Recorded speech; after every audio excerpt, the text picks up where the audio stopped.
बताओ राखी किसको बांधी जाती है? किसको राखी बांधी जाती है? रक्षा करने वाले को। अब तुम्हारी बहन तुम्हारे साथ चल रही है और तुम्हारी जिंदगी में हर पल वो तुम्हारा साथ दे रही है कि नहीं? रक्षा करने वाली राखी आप अपनी बहन को भी बांध सकते हो। दो बेटियां आपस में बात कर रही थी, मेरा भाई नहीं है गुरुजी, मैं क्या मेरे बुआ के लड़के को राखी बांधने जाऊं? मैं क्या मेरे मामा के बच्चे को राखी बांधने जाऊं? मैं क्या उसको राखी बंधवाने वाले के मन में ही नहीं है, क्योंकि इसके मन में आ रहा है 500 रुपए देना पड़ेगा, उसकी मम्मी के मन में आ रहा है कपड़े दिलवाना पड़ेंगे, पर तुम्हारे भीतर ऐसा भ्रम उत्पन्न कर दिया कि राखी के लिए लड़का होना जरूरी है, भाई होना जरूरी है। शिव महापुराण कथा कहती है जो तुम्हारी रक्षा करे राखी उसके हाथ में होना चाहिए। तुम्हारी बहन जरूरी नहीं कि भाई होगा तो राखी बंधेगी, तुम्हारी बहन तुम्हारी रक्षा कर रही है, राखी बांधिए। रक्षा करने वाला पिता भी होता है, बेटी अपने बाप के हाथ में भी राखी बांध सकती है, वो रक्षा करता है। भाई रक्षा करने वाला है, भाई के हाथ में राखी बांधी है। और मेरा गणेश, मेरा शिव, मेरा ओघड़दानी, मेरा लड्डू गोपाल, मेरा कृष्णा, मेरा राम, जो भगवान तुम्हारे घर में है, राखी उनको भी बांधिए, वो तुम्हारी रक्षा करते हैं। राखी गुरु को भी बांधी जाती है, क्योंकि गुरु रक्षा करने वाला होता है, मार्ग प्रशस्त करने वाला होता है। राखी हमारी जिंदगी का एक सुख देने वाली, राखी हमारी, ऐसा नहीं कि केवल मनुष्य को राखी बनती है, आपके गौ माता भी अगर आपके यहाँ है तो गाय भी तो आपकी रक्षा करने वाली है, वो उसकी रक्षा भी हमें करना है और वो हमारी रक्षा करे।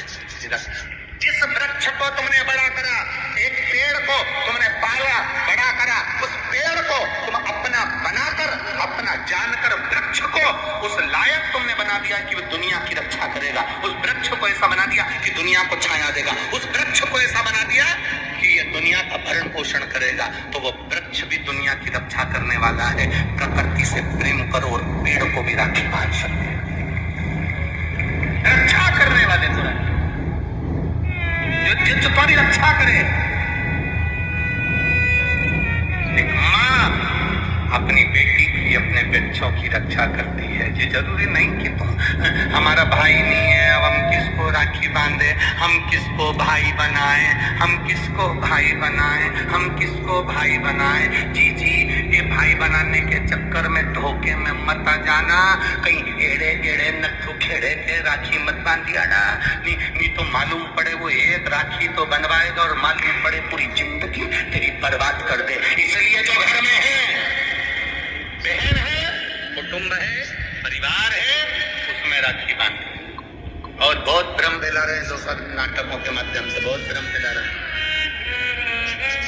कितना सुंदर व्याख्यान। तो राखी कब बांधे? मूल प्रसंग तो छूट ही गया, कब बांधे? अब तुम बोलो। मेरा निवेदन केवल इतना है, आप बाबा का स्मरण कर कर, बाबा का नाम लेकर, वैसे तो शिव का नाम ऐसा है कि वो अजर और अमर है।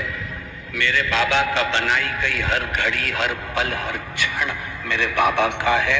उसका नाम लेकर रात्रि के 9 बजे के बाद आप भगवान की राखी का स्मरण कर कर बांधो, कोई मना। शिव तत्व को त्योहार कब का है?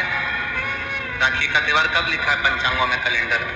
ठीक है, तो मनाना, दिल से मना, आनंद के साथ। अब किसी ने पूछा कि गुरुजी राखी बांधने का तो ठीक है, आपने मुहूर्त बता दिया, मम्मी गुलाब जामुन बनाई, वो कब खाए?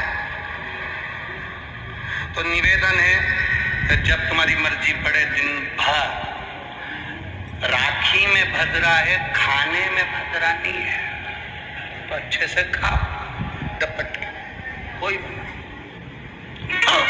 दिल से। तुम्हारा दिन भर ऐसा बीतना चाहिए, ऐसा नहीं कि मुंह उतार के बैठे रहो राखी पर। दिन भर तुम्हारे चेहरे पर प्रसन्नता होना चाहिए और मिठाई का आनंद होना चाहिए। दिन भर तुम्हारे चेहरे पर प्रसन्नता हो कि आज रक्षाबंधन है, नहीं तो त्योहार को तुम छोटा कर दो, सुकुड़ दो, ऐसा नहीं।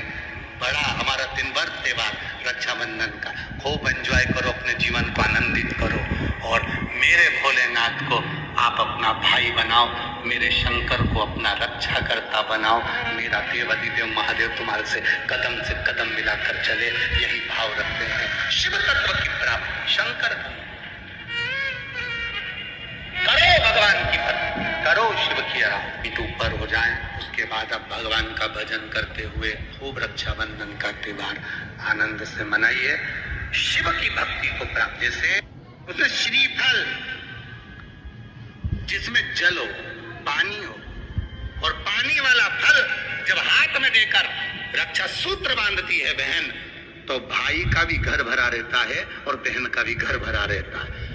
भाई का भी घर भरा और बहन का भी, जिसमें जल भरा हो, जिसमें पानी भरा हो, वो श्रीफल होना चाहिए। और गोल पर हाथ में जब रक्षा सूत्र बंधे, जब राखी बंधे, तो तुम्हारे हाथ में श्रीफल होना चाहिए, नारियल होना चाहिए। क्यों? पहले की श्रीफल कार्तिकेय बाबा का प्रतीक है, श्रीफल संत का प्रतीक है,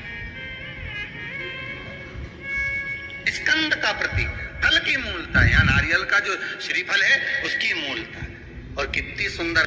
तो दो चीज में से जब श्रीफल भाई भेंट कर देता है अपनी बहन को, तो बहन श्रीफल भाई के घर छोड़ देती है, भेंट का कुछ भाग लेकर चल देती है। ये बहन का रक्षा सूत्र को लोगों ने बिगाड़ दिया। आज के जमाने में तो रक्षाबंधन का भी महत्व लोग नहीं जानते कि कैसे रक्षा सूत्र बनना चाहिए, कैसे रक्षाबंधन होना चाहिए। उसका भी विशेष महत्व होता है भाई, उसकी भी मूलता होती है। और एक बात कहूंगा आज रक्षाबंधन पर, आपको अच्छी लगे तो आप स्वीकार करना, ना लगे तो आप छोड़ देना। वैसे रिसीवर वाला महाराज ताड़ी ताड़ी बोले ही बोले है, उसमें क्या दिक्कत? तो बोलने में तो कोई पीछे हटूंगा नहीं। एक निवेदन आप सबसे करूंगा, आपको अच्छा लगे अपने जीवन में उतारिएगा, ना लगे कोई बात नहीं, छोड़ दीजिएगा, पर उतारना जरूर। बहन से प्रॉपर्टी के चक्कर में कितना भी झगड़ा चल रहा हो, बहन का भाई से एक मकान के चक्कर में कितना भी झगड़ा चल रहा हो, संपदा के चक्कर में कितना भी झगड़ा चल रहा हो, तो भी निवेदन करूंगा, बहन और भाई तुम खूब लड़ो प्रॉपर्टी और जमीन के लिए, पर रक्षाबंधन के दिन कम से कम एक दूसरे के नहीं भी जाओ तो फोन लगाकर जीजी और बहन भाई से, भाई बहन से एक बार तो बात कर लो, क्योंकि धन अपनी जगह रह जाएगा साहब। वहां धन नहीं जाने वाला, आपका व्यवहार जाने वाला, आपका प्रेम